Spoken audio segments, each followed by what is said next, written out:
I wasn't being dramatic. I need everyone to understand that before we get into what happened. I wasn't exaggerating or being cruel or saying something I didn't mean. I was being realistic. I was being honest about what our relationship needed. I was acknowledging that he had significant work to do on himself before he could be the partner I needed him to be. I've done the work. That's important context.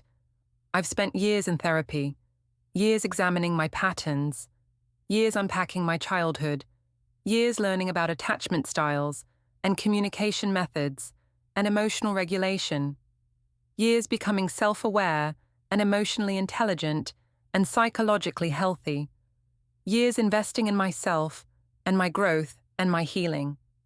I didn't just wake up one day as the evolved, self-aware person I am now. It took time, it took effort, it took dedication to the process, and I expected him to do the same. That's not unreasonable. If you want to be with someone who's done significant personal development work, you need to match that energy.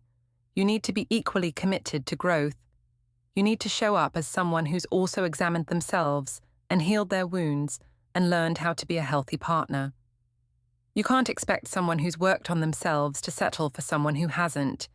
He had issues, clear issues, obvious issues, issues I could identify within weeks of us dating. Avoidant attachment style, difficulty with vulnerability, tendency to intellectualize emotions, resistance to examining painful experiences, defensiveness when receiving feedback, all the classic signs of someone who hasn't done their therapy work, all the indicators that he needed professional help to address his emotional unavailability. I suggested therapy multiple times, gently at first. Have you ever considered talking to someone about your childhood? I think it might help you understand why you struggle with intimacy. Then more directly, I really think you'd benefit from therapy. There are patterns in your behavior that seem to come from unresolved issues. Then, insistently, if you want this relationship to work, you need to address your avoidant attachment. That requires professional help. That requires therapy. He always had excuses. I'm fine. I don't need therapy. I can work through things on my own. Therapy isn't for everyone. I don't think talking to a stranger about my problems would help. All the typical resistance, all the classic defensiveness, all the signs of someone who wasn't ready to do the work. Before we get into it, don't forget to like and subscribe, and hit hype to boost this episode. Drop a comment below with your city or country. I'm always curious where viewers are joining from. The breaking point came during an argument, one of those circular arguments we'd been having for months, where I'm trying to get him to see his patterns, and he's defending his behavior, and I'm getting increasingly frustrated, and he's getting increasingly withdrawn. I was trying to explain, again, why his emotional unavailability was a problem, why his resistance to vulnerability was damaging our relationship, why his refusal to examine his past was preventing our future. And I said it. The line that I thought would finally make him understand the seriousness of the situation. The statement I thought would motivate him to change. The truth I thought he needed to hear. You need years of therapy before you can be with me. Years. Plural. This isn't something you can fix in a few sessions. This is deep work. This is examining your entire childhood and attachment style and relationship patterns. This is committing to significant personal development. If you want to be with me, someone who's done the work, you need to do the work too. Otherwise, this won't work. I expected him to finally understand, to finally see how serious I was, to finally commit to therapy and growth and becoming the partner I needed him to be, to finally recognize that I was right and he needed help. Instead, he went very quiet. That particular quiet that means he's thinking deeply. That silence that means something significant is happening in his mind. That pause that should have warned me something was shifting. Then he said very calmly, very clearly, very deliberately, "You're right. I do need to make a significant change to be happy. But it doesn't require years of therapy. It requires one decision, and I'm making it now. Wain, nei chuain, ani sao. I didn't understand at first, didn't grasp what he was saying, didn't recognize the decision he was making, thought he was finally agreeing with me, thought he was finally acknowledging he needed therapy, thought I'd finally gotten through to him. Good, I'm glad you're finally seeing this. I can help you find a therapist. I know some good ones who specialize in attachment work. We can start researching today. This is a big step, and I'm proud of you for— No, he interrupted me, calm but firm, clear but gentle. You're misunderstanding. I'm not agreeing to therapy. I'm making a different decision. A simpler one that solves the problem immediately, instead of spending years trying to change who I am to meet your standards.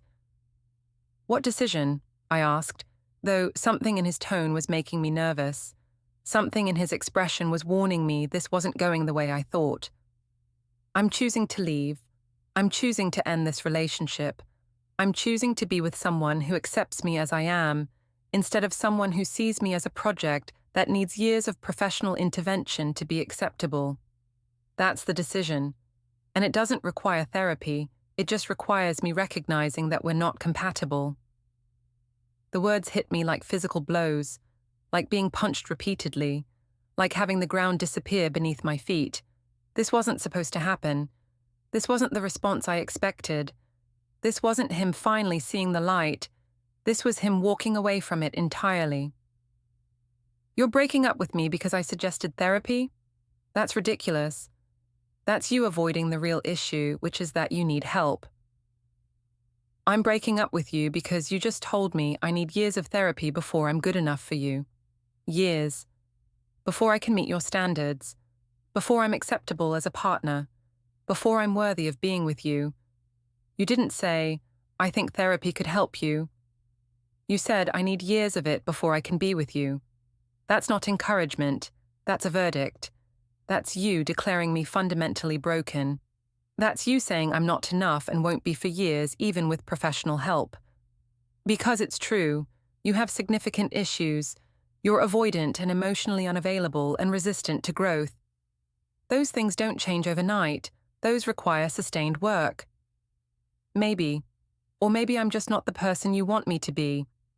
Maybe my attachment style isn't avoidant. Maybe I'm just not as emotionally expressive as you want. Maybe my emotional unavailability is just me having boundaries. Maybe my resistance to growth is just me resisting your constant diagnosis of my supposed problems.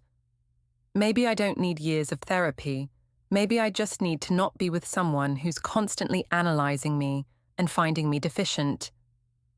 Every word was calm. Every sentence was measured.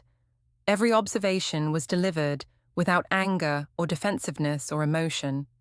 Just clarity, just honesty, just him finally saying what he'd apparently been thinking for a while. So you're just giving up?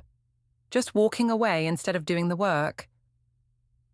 I'm recognizing that the work you want me to do is becoming someone different, someone more like you, someone who processes emotions the way you process them, someone who expresses vulnerability the way you want it expressed, someone who matches your definition of psychological health. That's not growth, that's conformity, that's not therapy, that's transformation into your ideal partner. And I don't want to do that. I don't want to spend years trying to become someone else to earn your approval.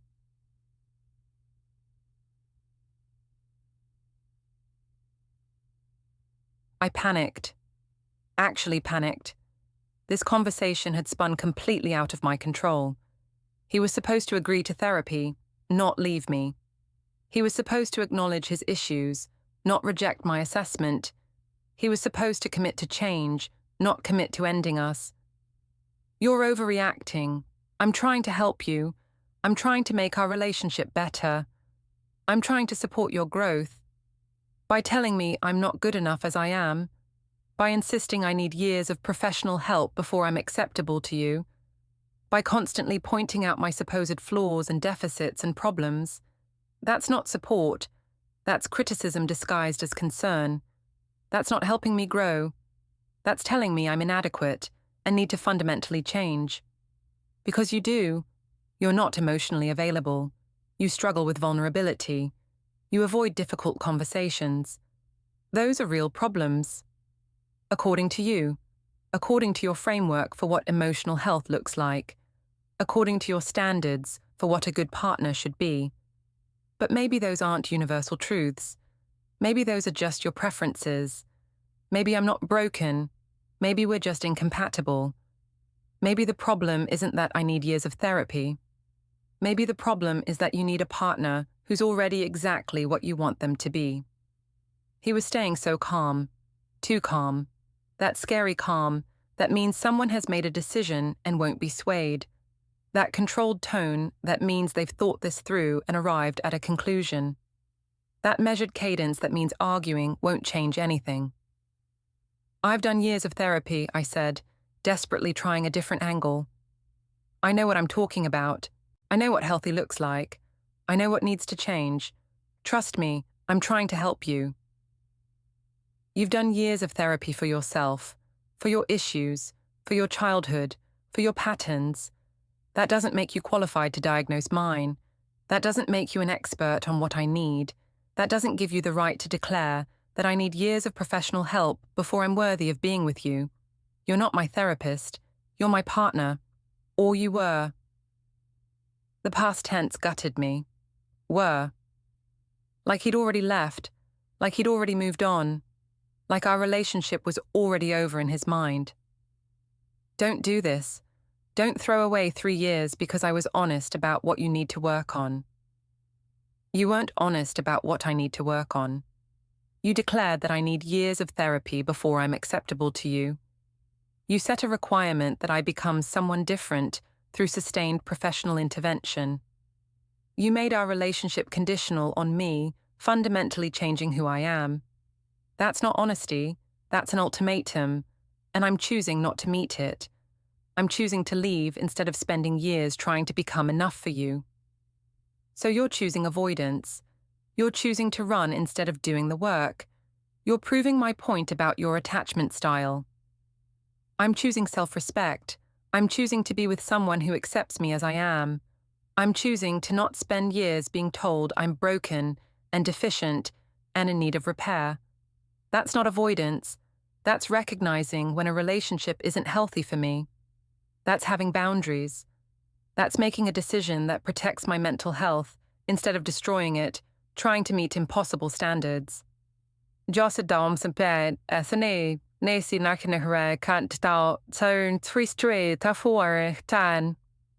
started packing that night, not dramatically, not throwing things around or slamming drawers, just calmly collecting his belongings, methodically sorting what was his from what was mine, efficiently preparing to leave.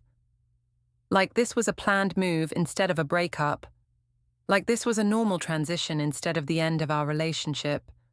I followed him around the apartment, alternating between anger and begging, between criticizing him for giving up and pleading with him to stay, between telling him he was proving all my points about his avoidance and promising I'd ease up on the therapy suggestions. You can't just leave. You can't make a life decision this quickly. You need to think about this. Sleep on it. Give us time to talk this through. I have thought about it. For months. Every time you told me I needed to work on myself. Every time you pointed out another flaw. Every time you suggested therapy for another supposed issue. Every time you analyzed my behavior through your psychological framework. I've been thinking about whether this relationship is healthy for me. And I've realized it's not. You've diagnosed me as broken so many times that I started believing it. Until tonight when you said I need years of therapy to be with you. That's when I realized I don't need years of therapy. I need 0 days of being told I'm not enough. I never said you're not enough. You said I need years of professional help before I can be with you. That's literally saying I'm not enough. That's saying I'm so deficient that it will take years of therapy to fix me. That's declaring me fundamentally inadequate. and I'm choosing not to be with someone who sees me that way. He packed his clothes, his toiletries, his laptop, his books, all the things that had gradually migrated into my apartment over our 3 years together. All the evidence of our merged life, all the physical markers of our relationship, sorted and separated and prepared for removal. "Where will you even go?" I asked, trying practicality when emotion wasn't working. "My friend offered me his spare room while I find a place. I texted him when you were in the bathroom. He said, 'Come any time,' so I'm going tonight, getting space, starting to move forward instead of staying stuck in a relationship where I'm constantly being diagnosed and found lacking." "This is insane. You're throwing away 3 years over one comment." "It wasn't one comment. It was 3 years of comments. 3 years of you pointing out my supposed flaws. 3 years of you suggesting I need to change. 3 years of you analyzing my behavior as symptoms of psychological problems. 3 years of death by 1,000 cuts disguised as concern. Tonight was just the final cut. The one that made me realize this will never stop. You'll never see me as enough. You'll always find something else I need to work on. Some other pattern I need to examine. Some other issue I need to address. I'll spend the rest of my life trying to become acceptable to you and never quite getting there because your standards keep moving. My standards aren't unreasonable. Your standards require me to spend years in therapy before I'm worthy of being with you. That's an extremely high bar. That's basically saying I'm fundamentally broken, and I'm choosing not to try to clear that bar. I'm choosing to be with someone who thinks I'm fine as I am. Someone who accepts me without requiring years of professional intervention. Someone who doesn't see me as a project.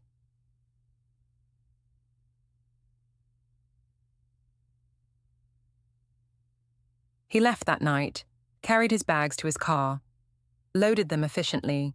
No tears, no emotional display, no dramatic exit, just calm, purposeful action, just someone executing a decision they'd made, just someone leaving a situation that wasn't healthy for them. I stood in the doorway watching him, still not quite believing this was happening, still thinking he'd change his mind, still expecting him to come back and say we could work it out, still believing my assessment was right and he was just scared of doing the work. He paused at his car, looked back at me one more time, and said something that broke me more than the leaving did. "I hope you find someone who meets your standards, someone who's already done all the therapy you think is necessary, someone who doesn't need years of work to be acceptable to you, someone who's already psychologically perfect by your measures. I hope that person exists, and I hope you're happy with them. But I also hope you consider that maybe your standards aren't about psychological health. Maybe they're about control. Maybe constantly telling someone they need to change isn't helping them grow. Maybe it's just making them feel inadequate. Maybe the problem isn't that I needed years of therapy. Maybe the problem is that you needed me to need it." Then he got in his car and drove away, left me standing in the doorway with those words echoing, with those observations landing, with those questions hanging unanswered.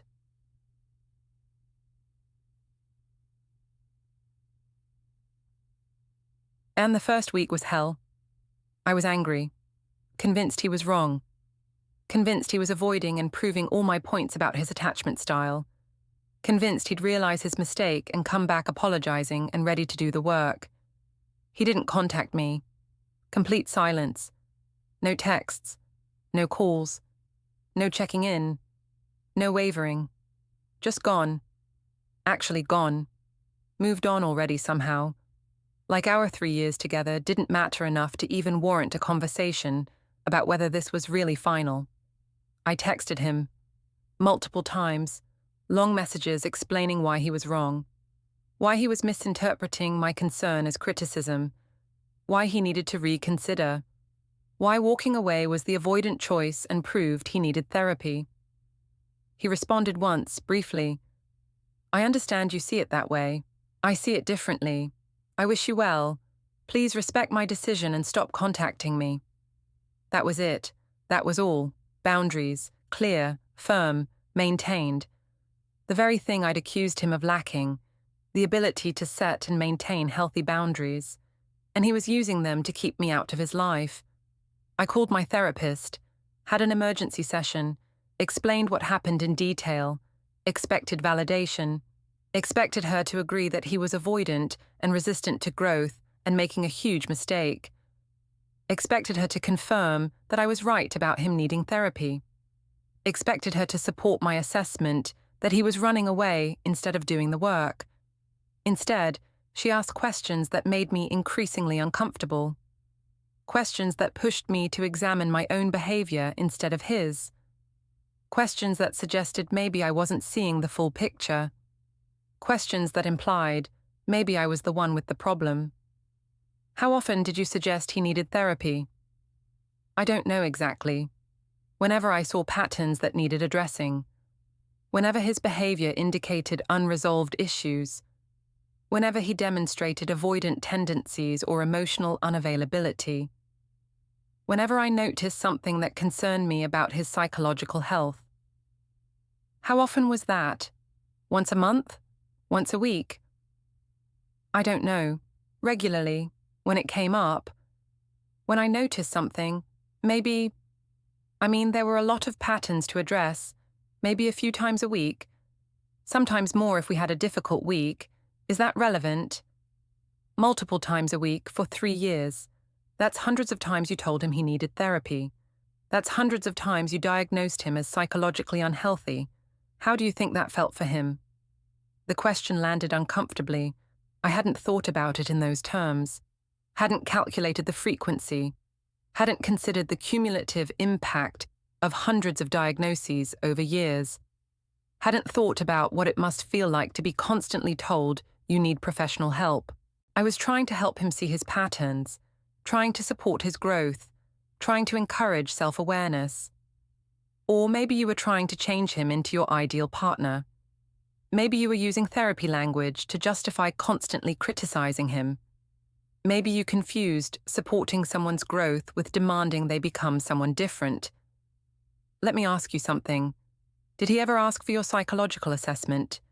Did he ever request that you analyze his behavior and tell him what needs fixing? No, but I could see the patterns. I have experience with therapy. I know what unhealthy looks like. I could identify his issues clearly. But did he ask for your professional assessment? Did he ask you to be his therapist? I'm not a therapist, I'm his partner. Or was. I was just trying to help. Exactly. You're not a therapist. You're not a trained professional. You're his partner. And you are constantly diagnosing him as needing years of therapy. How do you think that felt for him? How would it feel for you if someone told you, multiple times a week for 3 years, that you need years of professional help before you're acceptable to them?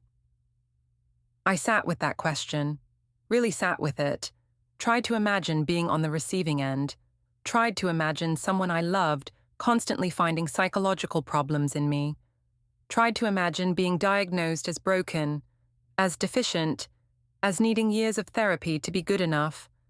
And for the first time, I felt how devastating that must have been. I thought I was being honest. I thought I was supporting his growth. Or maybe you were being controlling. Maybe you were using your therapy experience as a weapon. Maybe you were constantly finding him inadequate to maintain power in the relationship. Maybe you needed him to be broken so you could be the one who was psychologically healthy. The words hit hard, really hard, because somewhere in them was truth I didn't want to face. Did he ever tell you to stop diagnosing him? Did he ever set boundaries around your constant analysis? I thought back. Remembered moments where he'd said, "Can we just have dinner without analyzing my behavior?" Remembered times he'd asked, "Can't we just be together without you pointing out my patterns?"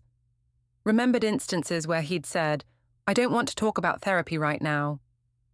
I'd interpreted all of those as resistance, as avoidance, as proof he needed therapy, not as healthy boundary setting, not as him asking me to stop doing something that hurt him. He would sometimes ask me to stop, to not analyze everything, to just be present without diagnosing. But I thought that was him avoiding self-examination. I thought it was resistance to growth. Or maybe it was him trying to protect himself from constant criticism. Maybe it was him setting healthy boundaries that you interpreted as psychological problems. Maybe his avoidance was actually self-preservation against your relentless analysis. Every question was forcing me to reconsider, to reframe, to see from his perspective instead of just my own, to recognize that maybe my behavior wasn't as helpful as I thought, wasn't as supportive, wasn't as loving. When he said he needed to leave, you said he was being avoidant, that he was running away, that he was proving your point about his attachment style. But what if he wasn't being avoidant? What if he was being healthy? What if recognizing that a relationship isn't good for you and leaving it is actually the highest form of emotional intelligence? What if staying in a relationship where you're constantly told you're broken would be the unhealthy choice? I didn't want to hear this, didn't want to consider that he might have been right, didn't want to accept that maybe I was the problem. But the questions kept coming, kept pushing, kept forcing me to look at my behavior honestly. You said he needs years of therapy to be with you. Think about that statement. Really think about it. You're requiring years of professional intervention as a prerequisite for being your partner. You're saying he's so fundamentally broken that it will take years to fix him enough to be acceptable to you. How is that love? How is that acceptance? How is that healthy? I just wanted him to work on himself like I've worked on myself. I've done so much therapy, so much growth, so much self-examination. I wanted him to match that. I wanted him to be as evolved as I am. Did he ask you to do all that therapy? Did he require it as a condition of being with you? No, I did it for myself. Exactly, you did it for yourself. Because you wanted to. Because you chose to. Not because someone diagnosed you as broken and required years of therapy before you were acceptable. And maybe that's the difference. Maybe the work you did was genuine growth because you chose it, and maybe the work you were requiring from him would have been forced conformity to your standards. The session continued like this, question after question that forced me to reconsider everything, that made me look at my behavior instead of his. That suggested maybe my constant diagnosis was the actual problem. That implied maybe he didn't need therapy. Maybe I needed to stop requiring it from him. By the end of the session, I was crying. Actually crying. Not sad tears, shame tears, realization tears, understanding tears, the kind of tears that come when you're forced to see something about yourself you've been denying, when you're confronted with the impact of your behavior, when you realize you've been hurting someone you claim to love while thinking you were helping them. What do I do now? I asked. How do I fix this? You don't. You can't. He made a decision. He chose to protect himself. The best thing you can do is respect that decision. Learn from this. Work on yourself. Actually work on yourself, not on diagnosing others. Examine why you needed to constantly find him broken. Explore why you couldn't accept him as he was. Understand why you used therapy language as a weapon instead of as growth. And maybe, with someone else in the future, you'll be able to love them without requiring years of professional help first. Oren sa tikorese kotanes hand, enais ho, enisaitio. It's been 3 months since he left. 3 months of actual work on myself, not the work I thought I'd already done. Not the work I'd spent years doing that made me think I was evolved and self-aware.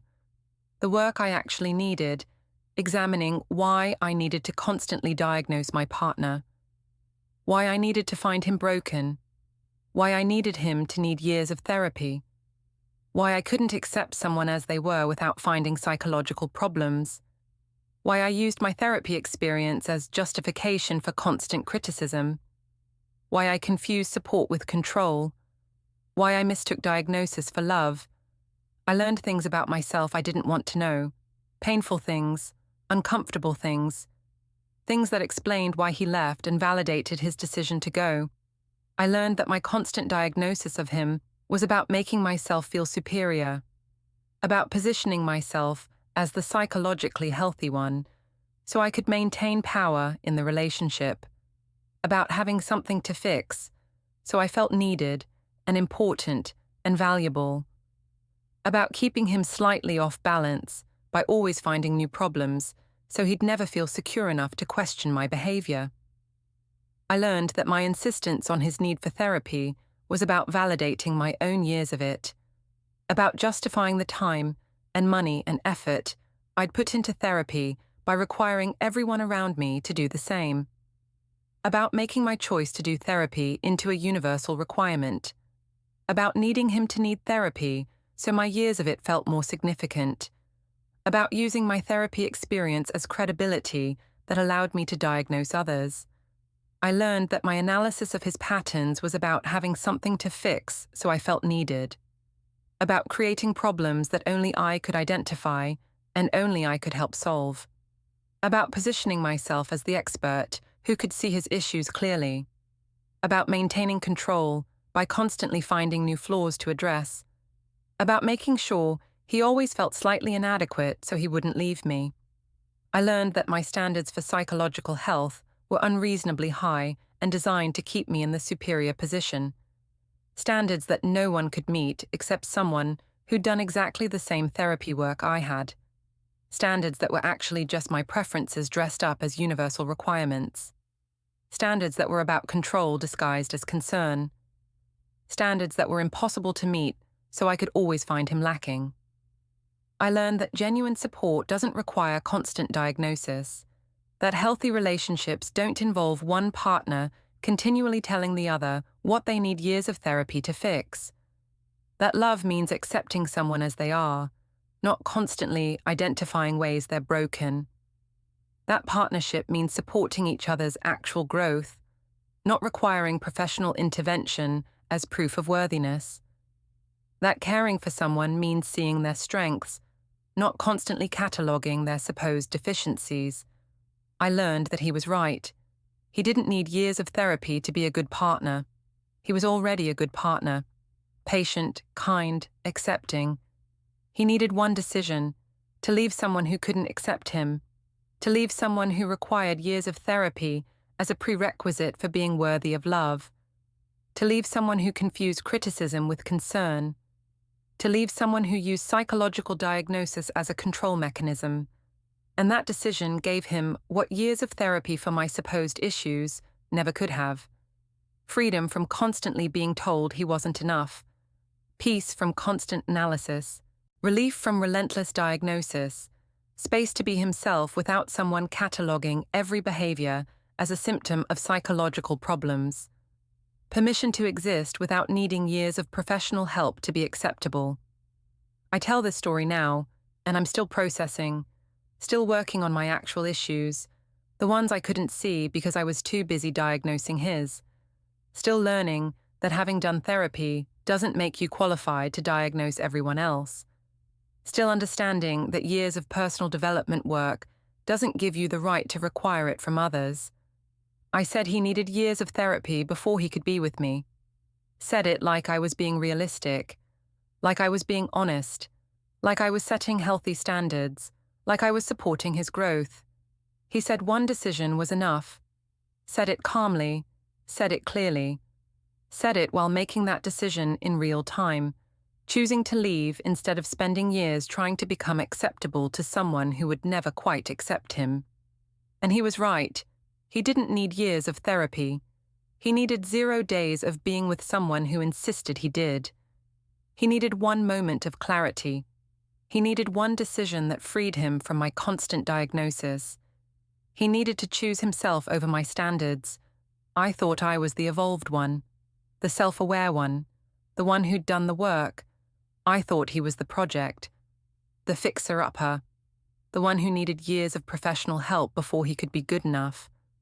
Turns out I was the one who needed to work on myself, not because I need years of therapy necessarily, but because I need to learn that love doesn't require the other person to need therapy. That acceptance doesn't come with a prerequisite of years of professional intervention. that healthy relationships don't involve constantly diagnosing your partner's supposed deficiencies. He proved that the healthiest decision wasn't years of therapy. It was one choice: to leave someone who couldn't love him as he was. One decision that solved the problem immediately instead of spending years trying to fix a problem that didn't exist. I said he needed years of therapy to be with me. He said one decision was enough, and it was.